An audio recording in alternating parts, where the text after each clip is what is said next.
ونستغفره ونعوذ بالله من شرور أنفسنا ومن سيئات أعمالنا من يهده الله فلا مضل له ومن يضلل فلا هادي له وأشهد أن لا إله إلا الله وحده لا شريك له وأشهد أن محمدا عبده ورسوله يا أيها الذين آمنوا اتقوا الله حق تقاته ولا تموتن إلا وأنتم مسلمون يا أيها الناس اتقوا ربكم الذي خلقكم من نفس واحدة وخلق منها زوجها وبث منهما رجالا كثيرا ونساء واتقوا الله الذي تساءلون به والأرحام إن الله كان عليكم رقيبا يا أيها الذين آمنوا اتقوا الله وقولوا قولا سديدا يصلح لكم أعمالكم ويغفر لكم ذنوبكم ومن يطع الله ورسوله فقد فاز فوزا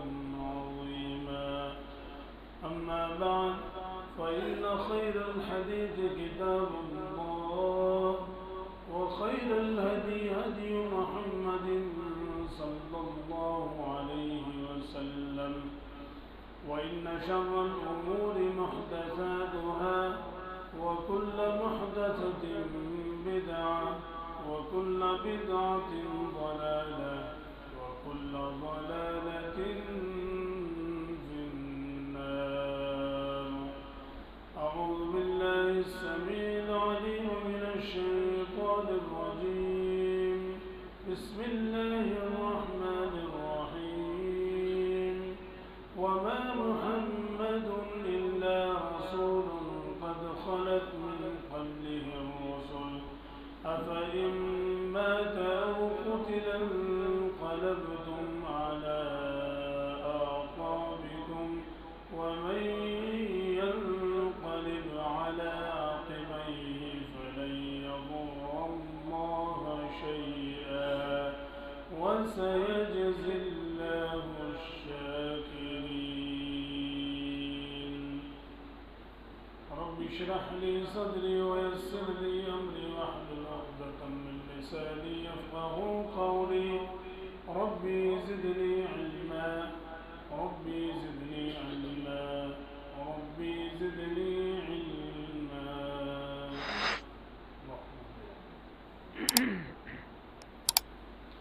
تمام قسم کی تعریف توصیف حمد و ثنا وصلی اللہ رب العزت وحدہ لا شریک خالق کائنات مالک ارض و سما کے لیے ہے جس نے ہمیں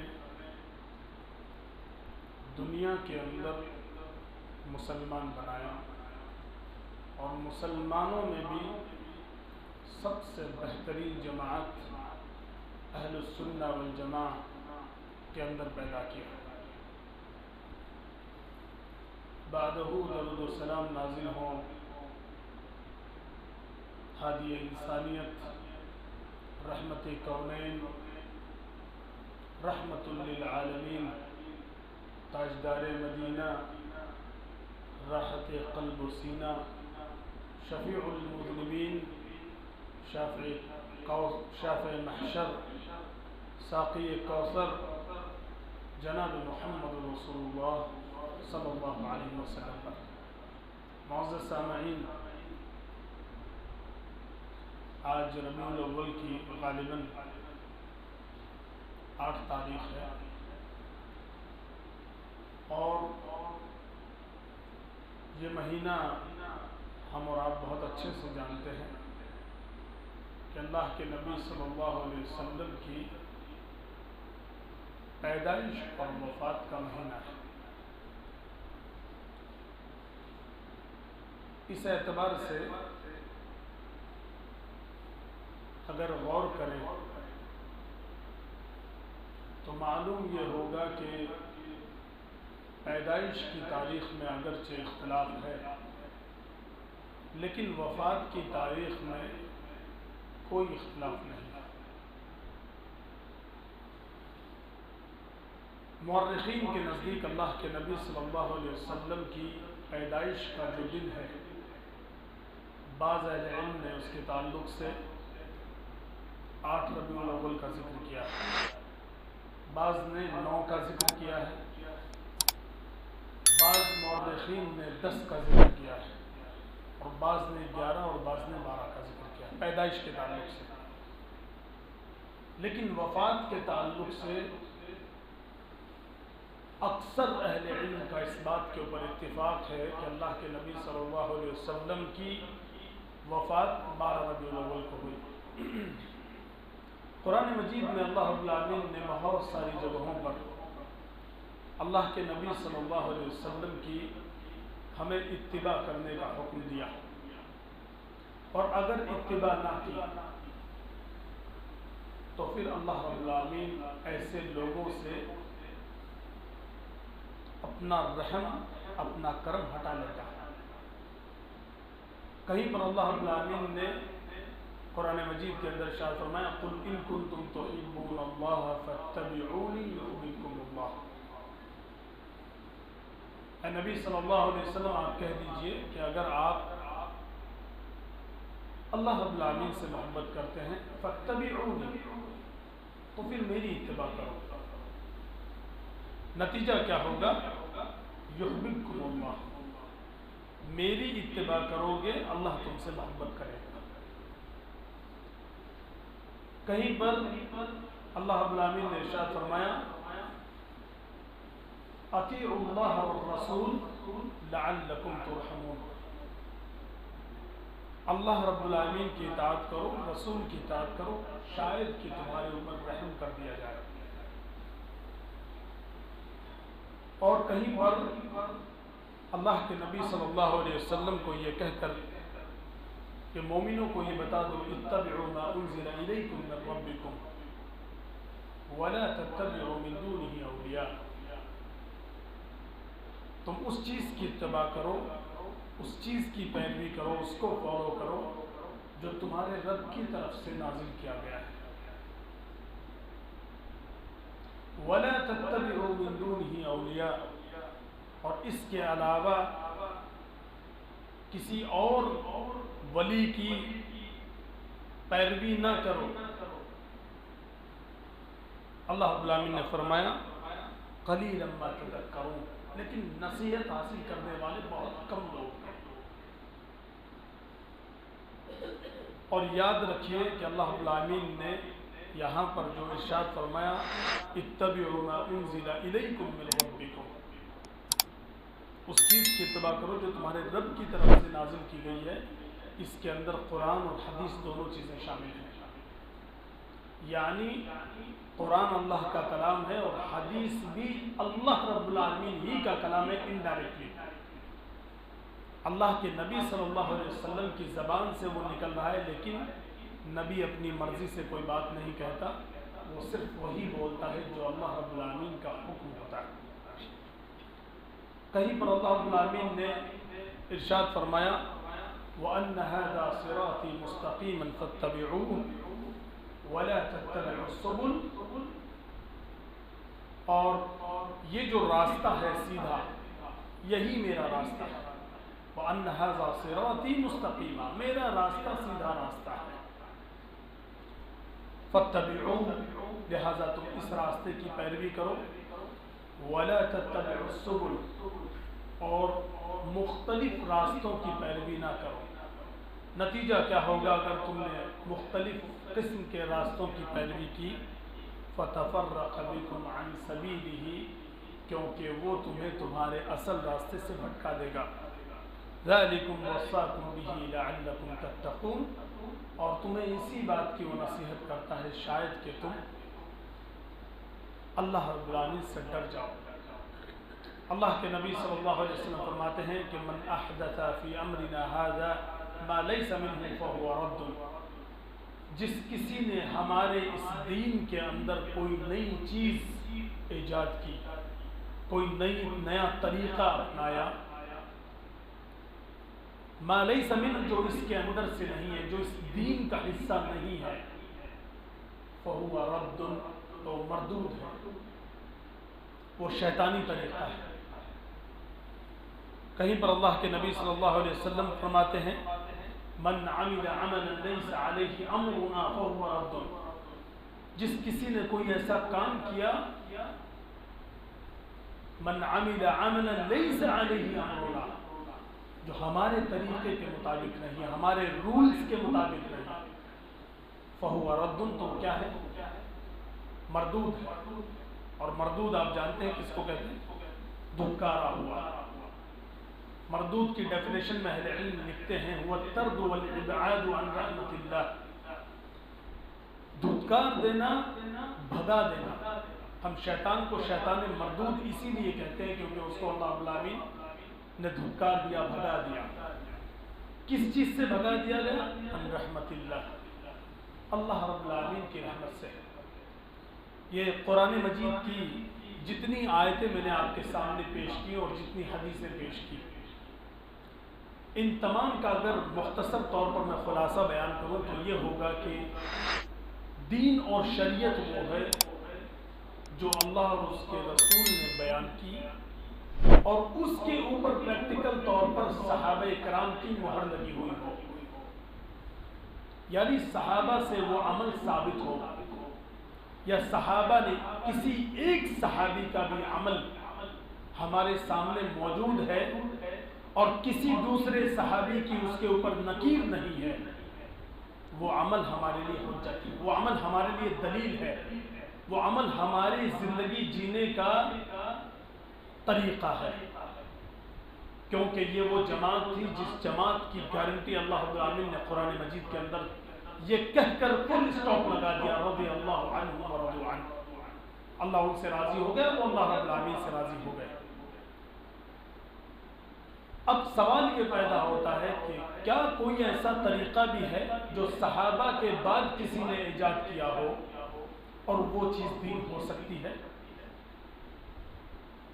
اگر دلائل کی روشنی میں ان تمام چیزوں کو میں آپ کے سامنے بیان کروں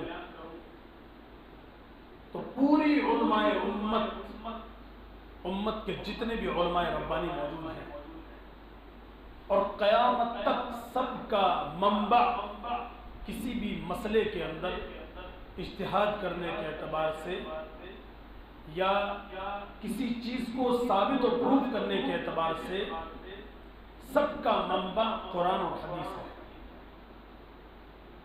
اگر دلائل صحیح دلائل کی روشنی میں اور تعویل باطل نہ کرتے ہوئے اگر کوئی انسان کتاب و سنت کے دلائل کو اس طریقے سے پیش کرتا ہے کہ اس سے کوئی صحیح مسئلہ نکل سکتا ہے تو واقعتاً وہ چیز اس کو قبول کیا جائے گا، اور اگر کسی دلیل کو توڑ مروڑ کر کے اپنی خواہشات نفسانی کے مطابق یا اپنی ہوا پرستی کے مطابق اس کو اگر فٹ کرنے کی کوئی آدمی کوشش کرے، ایسے انسان کی بات جوتے کی نوک پر ہے، بلکہ جوتے کے نیچے ہے، اور اس کی بات کو قابل قبول نہیں سمجھا جائے گا۔ اللہ کے نبی مسلمانوں کے اندر کئی گروہ ایسے ہیں جو اللہ کے نبی صلی اللہ علیہ وسلم کی موت کا انکار کرتے ہیں۔ یہ خطبہ بالاختصار میں صرف تاریخ کی روشنی میں آپ کے سامنے اللہ کے نبی صلی اللہ علیہ وسلم کی میلاد کے تعلق سے بیان کروں گا۔ آنے والے جو خطبے ہوں گے ربیع الاول کے، ان تمام چیزوں میں مختصر طور پر آپ کے سامنے اللہ کے نبی صلی اللہ علیہ وسلم کی موت، آپ صلی اللہ علیہ وسلم کی بیماری اور موت انبیاء کے لیے کیا چیز ہے، یہ تمام چیزیں اور دروس میں وہ تمام چیزیں اللہ کے نبی صلی اللہ علیہ وسلم کے دنیاوی اور اخروی فضائل انشاءاللہ اس پورے مہینے کے اندر جاری رہیں گے۔ لیکن فی الحال جو 12 ربیع الاول کا جو وقت ہے وہ بہت قریب ہے، اس اعتبار سے میں ایک دلیل آپ کے سامنے قرآن مجید کی جو پیش کی میں نے، وما محمد الا رسول، محمد صلی اللہ علیہ وسلم صرف اور صرف کیا ہیں؟ رسول ہیں۔ قد خلت من قبلہ الرسل، اس سے پہلے بھی کئی نبی آ چکے ہیں۔ افإن مات او قتل انقلبتم على اعقابکم، تو کیا کوئی اگر نبی مر جاتا ہے تو کیا تم اپنی ایڑیوں کے بل پیچھے ہٹ جاؤ گے؟ وَمَن يَنْقَلِبْ عَلَىٰ عَقِبَيْهِ فَلَن يَضُرَّ اللَّهَ شَيْئًا، جو کوئی پلٹے گا تو یاد رکھے اللہ رب العالمین کو کوئی نقصان نہیں پہنچا سکتا۔ وَسَيَجْزِي اللَّهُ الشَّاكِرِينَ، اور اللہ رب العالمین شکر گزار بندوں کو بہترین بدلہ دینے والا ہے۔ اس آیت کریمہ سے یہ بات تو واضح ہو گئی کہ نبی صلی اللہ علیہ وسلم کا انتقال ہو چکا ہے، اور یہ بات بھی واضح ہو گئی، مورخین کا اس بات کے اوپر، اکثر مورخین کا اس بات کے اوپر اتفاق ہے کہ اللہ کے نبی صلی اللہ علیہ وسلم کا انتقال 12 ربیع الاول کو ہوا۔ انتقال کی تاریخ 12 ربیع الاول، آپ صلی اللہ علیہ وسلم دنیا سے رخصت ہوئے 12 ربیع الاول پیر کے دن۔ تو معلوم یہ ہوا کہ اللہ کے نبی صلی اللہ علیہ وسلم کی 12 ربیع الاول کے دن عید میلاد النبی کے نام پر جو چیز منائی جاتی ہے، وہ چیز دراصل میں عید میلاد نہیں بلکہ نبی صلی اللہ علیہ وسلم کے انتقال کا دن ہے۔ اور وہ مسلمان جو اپنے آپ کو سنی کہتا ہے، وہ مسلمان دراصل عید میلاد النبی نہیں بلکہ نبی صلی اللہ علیہ وسلم کی موت کے اوپر وہ جشن مناتا ہے۔ اللہ کے نبی صلی اللہ علیہ وسلم، میرا جملہ تھوڑا سخت ہو سکتا ہے لیکن در حقیقت وہ سنی نہیں ہے، وہ رافضیوں کی اولاد ہے، وہ شیعوں کی اولاد ہے، جو اپنے آپ کو 12 ربیع الاول کے دن اللہ کے نبی صلی اللہ علیہ وسلم کی وفات کے دن جشن منا کر کے یہ سمجھتا ہے کہ آج اللہ کے نبی صلی اللہ علیہ وسلم پیدا ہوئے تھے۔ یہ سنی نہیں، رافضی کی اولاد ہے، یہ شیعوں کی اولاد ہے۔ جملہ میرا سخت ہے لیکن حقیقت ہے۔ تاریخ کے حوالے سے بات ہوا میں کرنا بہت آسان ہے، تاریخ کے حوالے سے اگر میں بات کروں تو آپ کو پتہ چلے گا کہ اس دن قسم قسم کی طریقے سے اللہ کے نبی صلی اللہ علیہ وسلم کی پیدائش کے نام پر جشن منایا جاتا ہے۔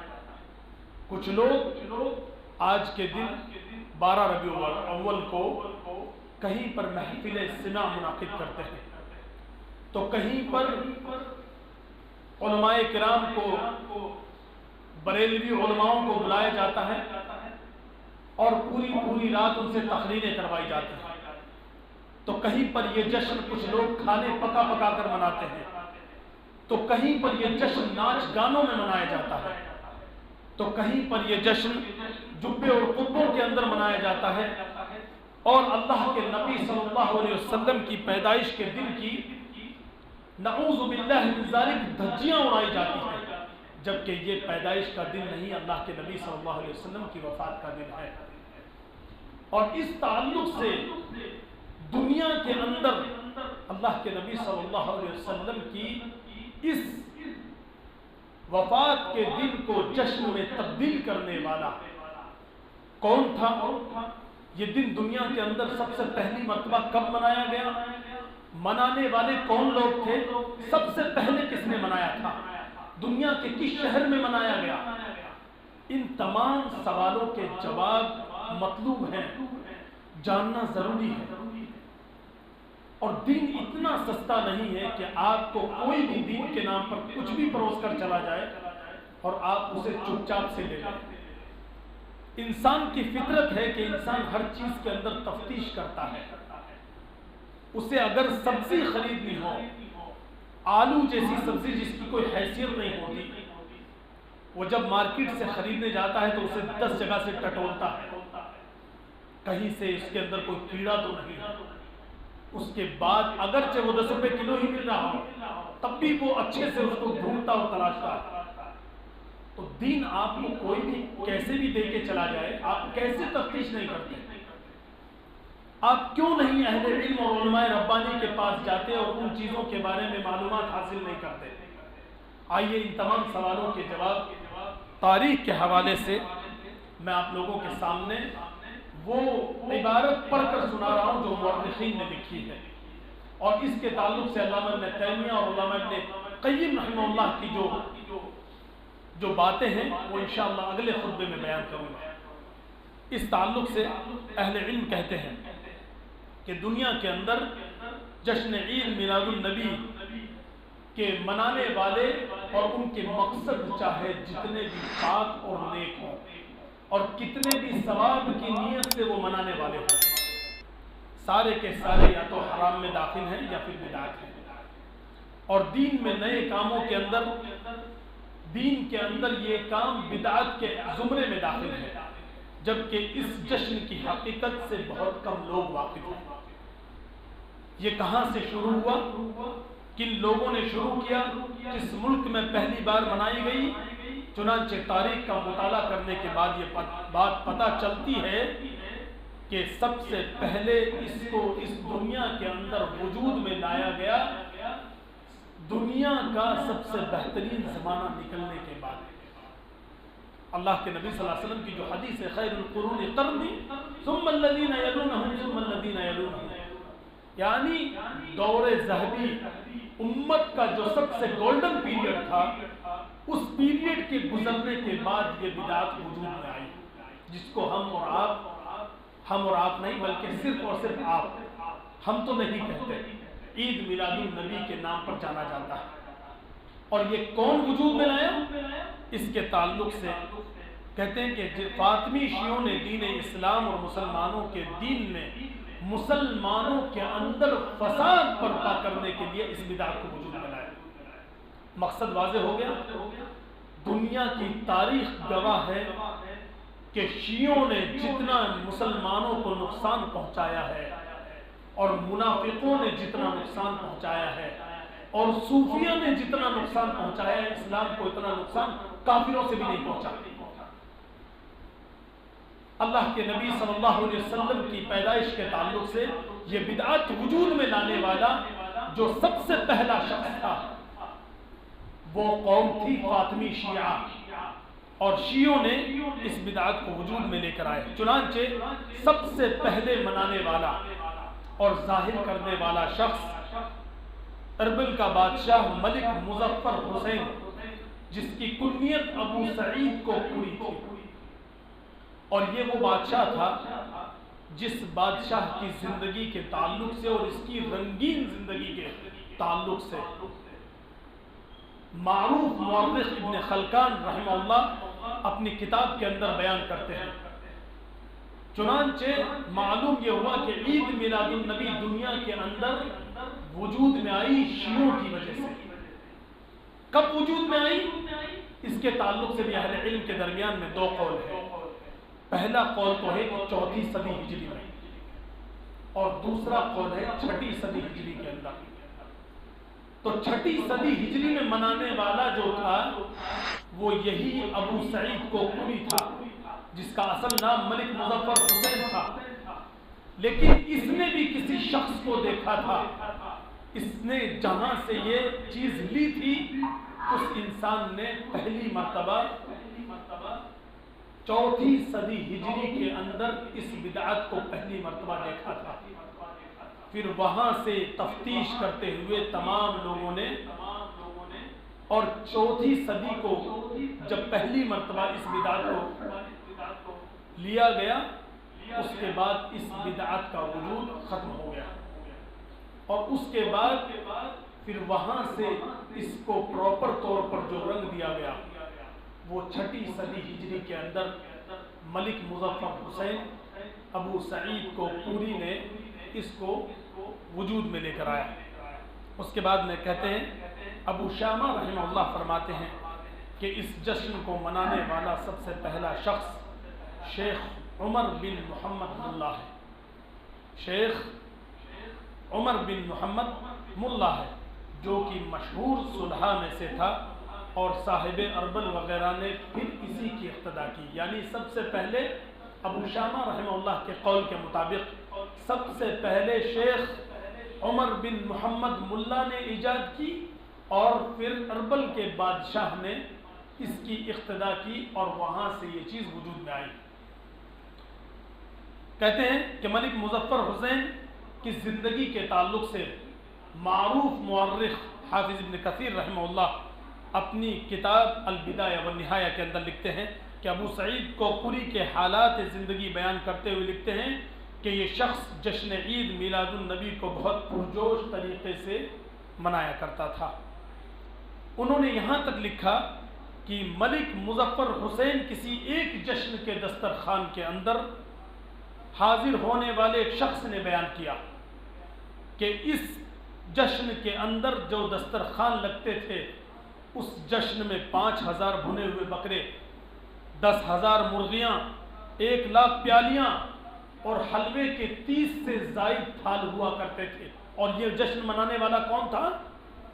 شیعوں کی اولاد، فاطمی شیعہ تھا۔ اور اس کے بعد یہ کب بدعت مسلمانوں کے اندر داخل ہو گئی؟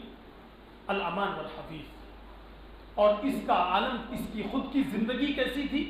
اس کی اپنی زندگی کے بارے میں حافظ ابن کثیر رحمہ اللہ لکھتے ہیں، وفیات العیان میں ابن خلکان رحمہ اللہ فرماتے ہیں کہ جب سفر کا مہینہ شروع ہوتا، مطلب ربیع الاول ابھی آیا بھی نہیں، اور اس سے پہلے کا جو مہینہ ہے سفر کا مہینہ، وہ مہینہ شروع ہوتا تو وہ جشن عید میلاد النبی کے نام پر قبے نصب کیا کرتا تھا، اور قبے نصب کرنے کے بعد ان قبوں کو خوبصورت ڈھنگ سے بہت اعلیٰ قسم کی چیزوں سے مزین کیا کرتا تھا، اور ہر قبے میں مختلف قسم کے گروپ کی شکل میں لوگ بیٹھ جایا کرتے تھے، جس میں ایک گروپ گانا بجانے کا کام کرتا اور ایک گروپ کھیل تماشا کرنے والوں کا کام کرتا، اور کوئی بھی قبہ خالی نہیں بچتا تھا۔ اور یہ تمام لوگ اللہ کے نبی صلی اللہ علیہ وسلم کی پیدائش کے نام پر اس طریقے سے انہوں نے عید میلاد النبی کی بدعت کو وجود میں لے کر آئے، اور اسی دوران لوگوں کا کام کاج بند رہتا۔ یاد رکھیں کہ یہ ناسور آج بھی ہمارے اندر موجود ہے۔ عید میلاد النبی کے نام پر گورنمنٹ کے اعتبار سے بھی ہمارے لیے چھٹی کر دی گئی ہے۔ عید اور بقرہ عید جیسی جو عیدیں ہیں اصل میں جو اللہ کے نبی صلی اللہ علیہ وسلم نے اس امت کو خاص تحفہ عطا کیا تھا، اللہ کے نبی صلی اللہ علیہ وسلم نے فرمایا تھا وَلَنَا عِيدَانِ، اور ہمارے لیے صرف 2 عیدیں ہیں۔ ان عید کے اوپر ہمیں اور ہمارے بچوں کو اسکولوں کے اعتبار سے، سرکاری اعتبار سے چھٹیاں نہیں ملتی، لیکن عید میلاد النبی کے نام پر جو کہ شیعوں کی پیداوار ہے یہ چھٹی منظور کروا لی گئی۔ اس سے بڑھ کر ہمارے لیے بد نصیبی کیا ہو سکتی ہے کہ ہمیں خرافات کے نام پر کرنے کے لیے ہماری حکومت چھٹی دے دیتی ہے، لیکن دین کو کرنے کے لیے ہمارے پاس ہماری حکومت کی طرف سے کوئی چھٹی نہیں۔ اس کے تعلق سے فرماتے ہیں، مزید لکھتے ہیں کہ جشن عید میلاد النبی میں جب 1 یا 2 دن باقی رہ جاتے تو تمام اونٹ، گائیں اور بھیڑ اور بکریوں کی بہت ساری تعداد پورے ایک میدان کے اندر نکالی جاتی، اور جتنے بھی ڈھول، تاشے اور گاجے باجے ہوتے سب کے سب موجود ہوتے اور ایک میدان میں جمع کر لیے جاتے، اور جب میلاد کی رات آتی تو مغرب کے بعد قلعے میں محفل سما منعقد کیے جاتی۔ یہ معروف مورخ ابن خلکان اپنی کتاب وفیات العیان جلد نمبر 3 صفحہ نمبر 274 کے اوپر نقل کرتے ہیں۔ یہ ہے اس میلاد کی حقیقت۔ اب اس میلاد کو منانا اس کے اوپر حرام کیوں ہے؟ لوگ کہتے ہیں کہ اس میں حرج کیا ہے؟ حرج کیا ہے؟ اس کے تعلق سے 2-3 چیزیں ایسی ہیں جن کو سمجھنا بڑا ضروری ہے۔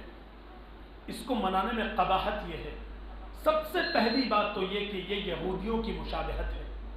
برتھ ڈے کا اسلام میں کوئی کانسیپٹ نہیں ہے، لہٰذا اللہ کے نبی صلی اللہ علیہ وسلم کو دنیا سے گئے ہوئے کتنے سال بیت گئے، ہزاروں سال گزر گئے، کیا کسی صحابی نے یہ چیز منائی؟ نہیں منائی۔ کیا اللہ کے نبی صلی اللہ علیہ وسلم نے اپنی زندگی کے اندر یہ کام کیا؟ نہیں کیا۔ جو نبی نے کام نہیں کیا وہ دین نہیں ہو سکتا، جو صحابہ نے نہیں کیا وہ دین نہیں ہو سکتا۔ اور دوسری بات کہ کیا اللہ کے نبی صلی اللہ علیہ وسلم، یہ چیز اللہ کے نبی صلی اللہ علیہ وسلم کے اوپر اعتراض کا سبب بھی بنتی ہے کہ نعوذ باللہ من ذالک نبی صلی اللہ علیہ وسلم نے پورا دین ہم تک نہیں پہنچایا۔ جو کوئی عید میلاد النبی مناتا ہے وہ یہ اعتراض کر رہا ہے اللہ کے نبی صلی اللہ علیہ وسلم کے اوپر کہ نبی صلی اللہ علیہ وسلم نے دین پورا نہیں پہنچایا، کیونکہ عید میلاد النبی کے نام پر انہوں نے ایک عید کی نماز بھی ایجاد کر دی ہے۔ نماز نبی صلی اللہ علیہ وسلم کے اوپر کہاں فرض ہوئی؟ آسمانوں کے اوپر۔ لہٰذا جب نبی صلی اللہ علیہ وسلم نے اس کا مطلب یہ ہے کہ نعوذ باللہ من ذالک نمازیں ہمیں پوری نہیں بتائی، اور آج کا مسلمان اس کے اندر مزید اضافہ کرتا نظر آ رہا ہے۔ اور دوسری بات یہ کہ تاریخ کی کتابوں میں، علماء ربانی کی کسی کتاب میں کوئی مائی کا لال صحیح سند سے یہ ثابت کر دے کہ کسی بھی اہل علم نے عید میلاد النبی کو صحیح قرار دیا ہو اور جائز اور مسموع قرار دیا ہو۔ یہ تمام اعتراضات اس بات کے اوپر دلیل ہے کہ یہ چیز بدعت اور حرام ہے، اور یہ جشن منانے والے اکثر وہی لوگ ہوتے ہیں جو لوگ نہ نماز کے ہیں نہ روزے کے ہیں، ایک دن میں جنت لوٹنا چاہتے ہیں، اور جنت اتنی سستی نہیں ہے۔ اللہ رب العالمین سے دعا ہے کہ رب العالمین تو ہم سب کو اللہ کے نبی صلی اللہ علیہ وسلم کی صحیح طور پر اتباع کرنے کی توفیق عطا فرما۔ رب العالمین جو مسلمان بھٹکے ہوئے ہیں، رب العالمین ان مسلمانوں کو ہدایت دے۔ رب العالمین ہم اور مسلمان دنیا کے اندر اس وقت میں مغلوب اور مقہور ہیں، رب العالمین تو ہمیں غالب کر دے۔ رب العالمین تو اپنے فضل و کرم سے ہمارا دبدبہ بنا دے۔ رب العالمین اس وقت باطل طاقتیں جو اسلام اور مسلمانوں کے اوپر ظلم و تشدد کر رہی ہیں، رب العالمین ان کو ہدایت دے، رب العالمین ان کو ہدایت دے۔ اور رب العالمین اگر ان کے نصیب میں ہدایت نہیں تو جس کے وہ مستحق ہیں رب العالمین ان کا مواخذہ کر۔ رب العالمین ہم سب کو ہدایت نصیب فرما۔ رب العالمین ہم تیری رحمت کے سب سے زیادہ محتاج ہیں، رب العالمین تو ہمیں ہدایت نصیب فرما۔ رب العالمین تو ہم اپنی توفیق ہمارے ساتھ شامل حال کر دے۔ رب العالمین تو ہمیں جب تک زندہ رکھے اسلام پر قائم اور دائم رکھ، جب ہمارا خاتمہ ہو ایمان ہو توحید پر ہو، مرنے سے پہلے تو ہمیں توبہ نصوح عطا فرما دے۔ اللہم آمین، اللہم آمین، اللہم آمین۔ اقول قولی ھذا استغفر اللہ لی ولکم ولسائر المسلمین۔